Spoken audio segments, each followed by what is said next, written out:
What's up, everybody? It's Brian Faith from Wrapify. I want to start a new LinkedIn video series.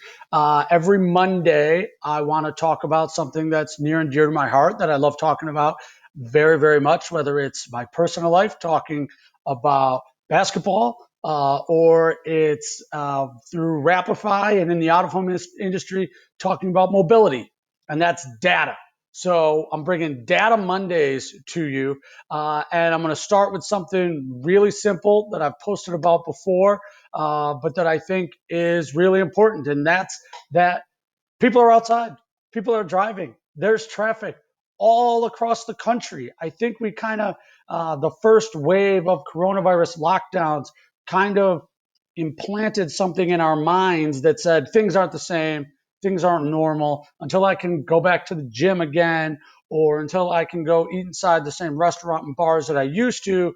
Nothing's ever going to be the same again. And while some of those things are true, the reality, the data backs up the fact that people are out, they're driving more miles per day today in 2020, right now, on August 17th, right now, than they were at this time last year and throughout 2019.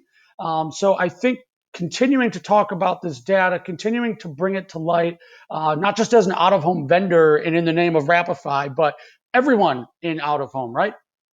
Planning agencies, buying agencies, other vendors, brands. If you're doing out of home, why did you do it? What led you to it? What was the data points that you looked at that led you to say, I'm comfortable doing something out of home, even though people's perception right now of out of home is thrown off a little bit? And I just think it needs to be talked more about. That's why I want to start this. And real quick, just to take an example, I'm here in the middle of Manhattan. I live on 37th and 8th Avenue. Now you all know that. And no, it's not exactly the same, right? The bars aren't popping as much.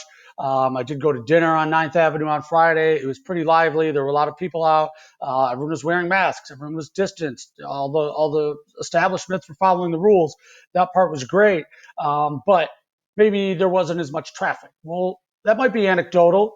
You might be someone at an agency or at a brand that's walking around and has been to New York and says, oh, it's not the same. It's still not the same. On a DMA wide level, though, we can pull this up right here. You should be able to see that 20% miles traveled change from 2019 compared to today. So 20% more miles are being logged in the New York DMA today than they were compared to New York's 2019 annual average. That's a huge number, and we were one of the markets that was the most affected by all of this.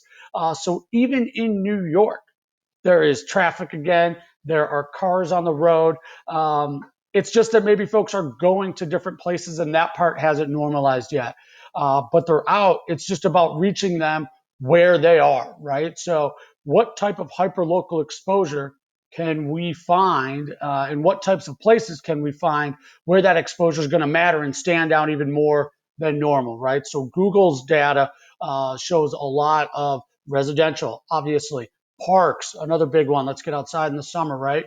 And then grocery and pharmacy. So with Wrapify, that's the sort of key part of the Wrapify hat, above and beyond the bigger out of home picture here, is we can get that exposure for brands in that really unique way. And then everything we do digitally to reach folks when they're back at home and the way we measure it. This isn't going to be a Wrapify pitch every Monday on LinkedIn by any means, but it is an important way, I think, to look at what out of home can be today on August 17th, where it can go the rest of 2020 with lockdown measures unknown, and a possible second wave and all of these things in the news. You can still market your brand. You can still buy out of home. You can still recommend out of home to your clients in just a smart, different way. So that's going to be my first installment of this. I'm going to try and keep these under 5 minutes. Thanks everybody for tuning in. Talk to you soon.